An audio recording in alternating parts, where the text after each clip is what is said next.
Tennessee's stinging defeat. What really went wrong?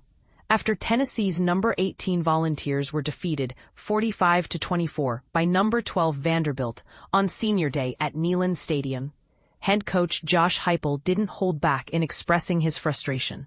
But here's where it gets controversial.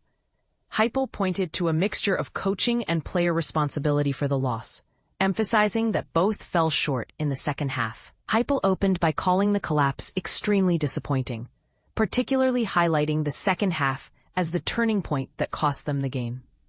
Credit to Vanderbilt, he acknowledged, but he made it clear Tennessee didn't execute up to its standard after halftime. On the defensive side, Heupel shed light on the challenges Tennessee faced stopping Vanderbilt quarterback Diego Pavia. A few times he made great plays, Heupel explained, noting they struggled to shed blocks on the interior line and misaligned defensive assignments near the boundary.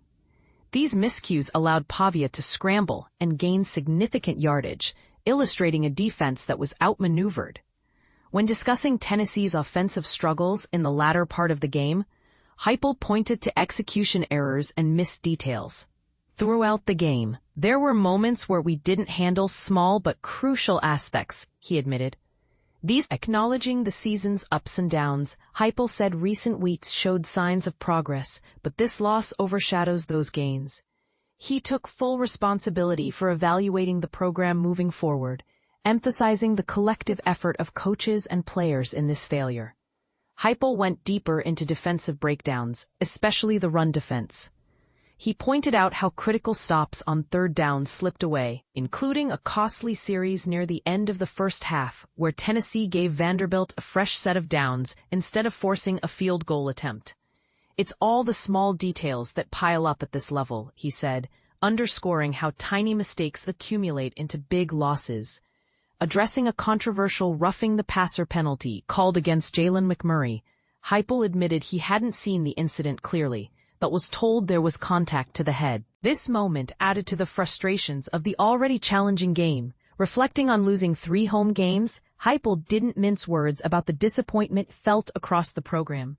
Not living up to our potential in front of our home crowd is tough to swallow, he remarked, highlighting the emotional weight of the defeats at Neyland Stadium. For a Tennessee team that struggled with consistency all season, Heupel admitted the roster was often thrust into difficult roles prematurely due to circumstances.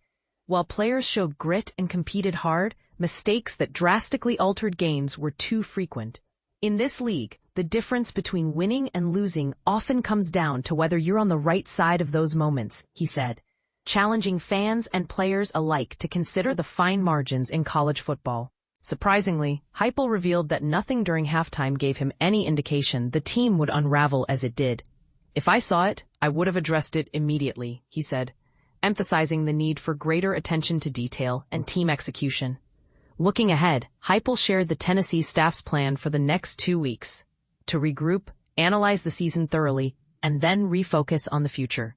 He pointed out that personnel evaluations at the end of the season involve a comprehensive review of the entire program, and he intends to scrutinize every aspect carefully. Finally, Heupel touched on the reality of modern college football's rapidly shifting landscape, with transfer portal windows and coaching changes coming quickly. It's a new world compared to a year ago, he stated, acknowledging the challenge of adapting to a fast-paced recruiting and staffing environment. This post-game reflection raises important questions. Are these issues purely the result of execution lapses, or does Tennessee need a deeper systemic change? Can the Volunteers recover from a season filled with mixed performances and tough losses? The answers could reshape the program's future. What do you think? Are these setbacks a sign to expect big changes, or just growing pains for a young team? Share your views below.